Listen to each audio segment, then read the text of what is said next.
Hey, what it do is AyoGlizzy. I'm here with my brother, Wavyflight. and we're making a video about Pro-Am, our team called Team Activated.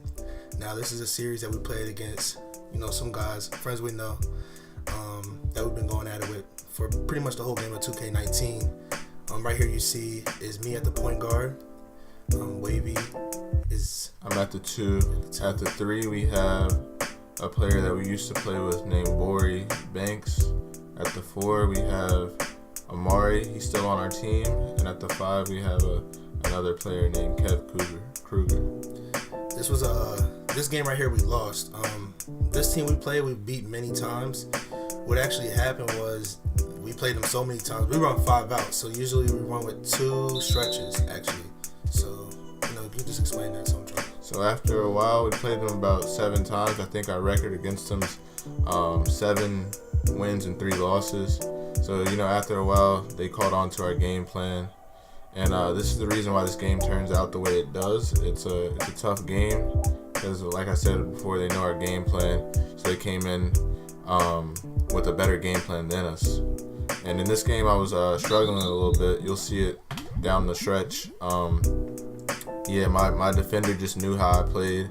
He knew how the point guard played as well, Glizzy. So this is how they were able to capitalize off of it. So you can see it's 4th quarter, 1 minute left. We're down 3. Well, we're down 4 now.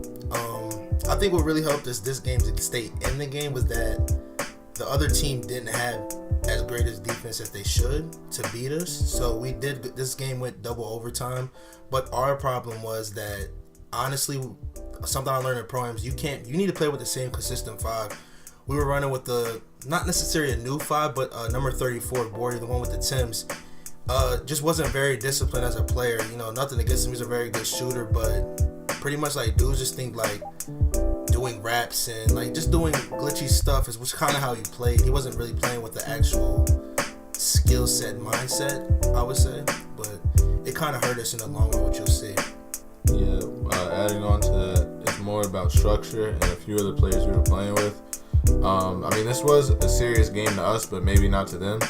And at the time, we were playing with a lot of rec players. So the difference between a rec player and a Pro-Am player would be a rec player is more just free when it comes to playing basketball in general. While a Pro-Am player has more structure and the offense is more stable, not moving around as much.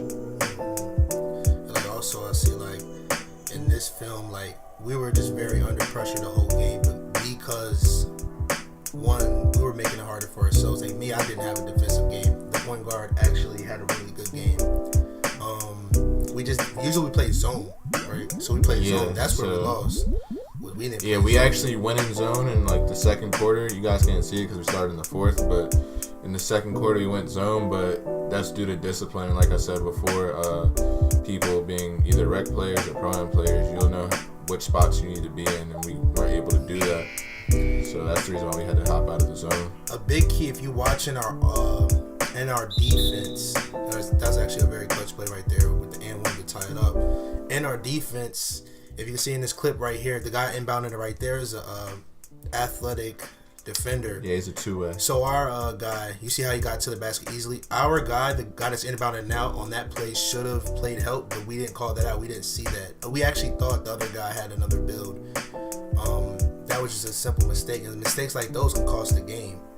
So, because that's where they were doing a lot of dribble drive, which they normally don't do. We can cut that out, because pretty much any team that has an inside big or an inside player is for us it's easy to guard, because it's easier to guard. I'm not saying easy, because that helps us with the help. That limits dribble driving as much as freely as we want to do it, when we do an offense.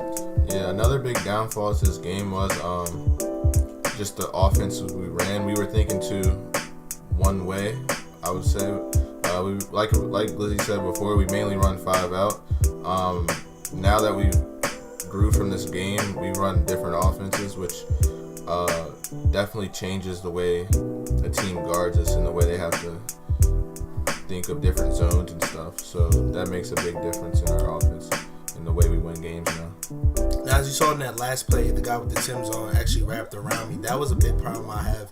I don't like wraps because, unless you're just a knockdown, which he's a good shooter, but in this game you could see like he just wasn't shooting the best shot. He was just trying to shoot what was given, and that's not the smartest thing to do. So that hurt us defensively. I mean, offensively. I mean, yeah. And this team that we're playing against, you notice they're pretty big. They're bigger than us actually. I'm pretty sure the 3 is a stretch rebounder, and the 4 is a two-way athletic, and the 5 is another stretch. We're kind of outsized. We're running with a pure playmaker. I'm a play shot who's 6'6", and I'm guarding a 6'8" pure point forward. Our 3 is a stretch 4. However, he can't really keep up with him on defense due to his build, I guess. And our 4 would be a sharp rim, and our 5 was a sharp rebounder.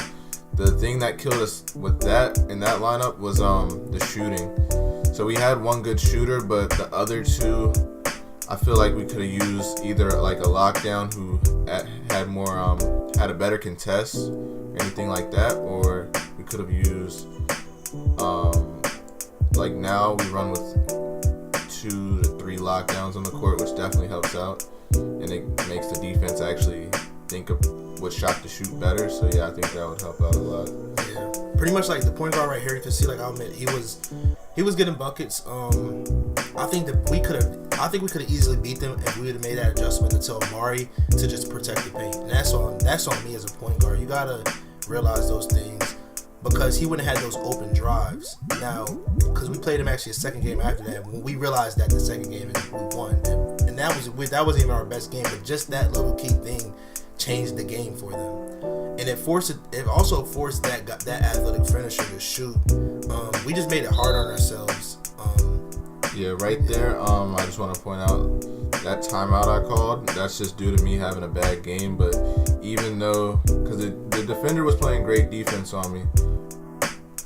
Yeah, and another thing I wanted to add was the point guard that Glizzy was guarding. Dude, based off the way the game is, left right.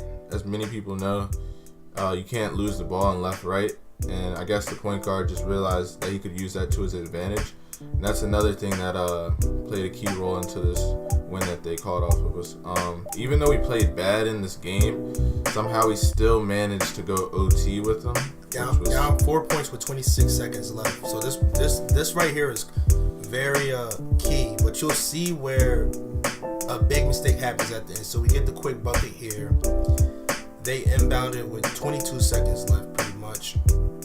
As you watch, we actually get a stop here. We get the rebound, and right here, I think you dish it off to Amari. This was a crazy layup. So right here, look at number 28, or Afro. He's nowhere to be found. He actually got lagged out. Right here, he hits the game winner, and he leaves the game right here. Yep. That's what made it this game. It's still no excuses, but that definitely, we might have went triple OT if that didn't happen. And this is the end of the video. Be sure to comment, like, and subscribe.